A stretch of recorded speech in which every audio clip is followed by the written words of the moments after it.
Ternyata masih ada juga orang di luar sana yang merasa takut dengan makhluk halus, tidak terkecuali Anda juga ya.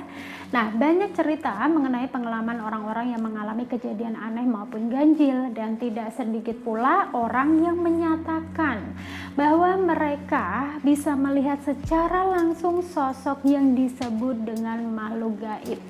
Lantas, apa sih yang bisa membuat masyarakat hingga saat ini merasa takut terhadap makhluk gaib atau halus ini?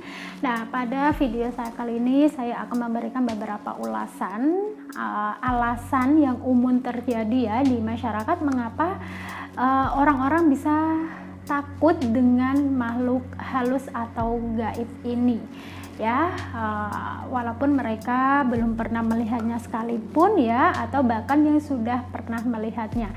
Yang pertama alasannya karena adanya perasaan takut mati.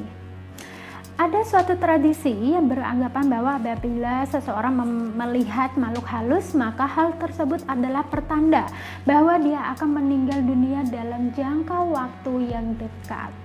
Kemudian alasan yang kedua yaitu takut tubuhnya disalahgunakan. Nah, fenomena orang kesurupan memang sering terjadi bukan saja di Indonesia, tapi juga di banyak negara-negara lain. Dan ternyata ketakutan orang akan makhluk halus juga salah satunya disebabkan oleh hal ini, ya. Nah, untuk alasan yang selanjutnya yaitu takut akan imajinasi penampakan jelek dari makhluk halus. Walaupun ya Anda belum pernah melihat ataupun bertemu secara langsung dengan makhluk halus secara tiba-tiba ataupun tidak tersengaja, tapi ada beberapa orang yang mengatakan bahwa mereka takut oleh makhluk gaib ini karena dalam imajinasi mereka wajah dan segala sesuatunya tersebut sangat menakutkan dan jelek ya. Lalu alasan yang selanjutnya yaitu adanya doktrin. Nah, doktrin merupakan salah satu hal yang kuat yang menjadikan seseorang merasa takut akan makhluk halus ini.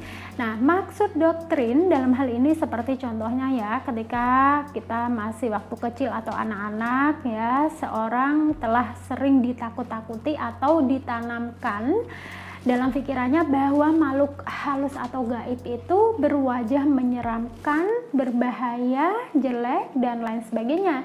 Bukan hanya itu saja, proses penanaman image dari makhluk halus juga semakin kuat dengan adanya cerita serta film atau segala sesuatu yang berasal dari media ya, maupun dari media cetak ataupun online tentang sosok sesuatu yang disebut makhluk halus ini. Nah, untuk alasannya selanjutnya yaitu representasi dari segala hal yang tidak diketahui. Secara psikologis, setiap manusia memiliki sisi ketakutan akan sesuatu yang gelap dan tidak diketahui sebelumnya. Dan ditambah lagi ya adanya cerita atau pemberitaan dan film-film tentang makhluk halus yang dilihatnya. Dan hal ini membuat rasa takut akan sesuatu yang tidak diketahui tersebut semakin besar ya. Saya ambil contoh, saat ada suara aneh di malam hari, maka secara otomatis orang-orang yang mempercayai dan takut akan makhluk halus atau gaib akan menghubungkan bahwa suara tersebut adalah bunyi yang muncul karena gangguan sesuatu yang ganjil dan tidak biasa.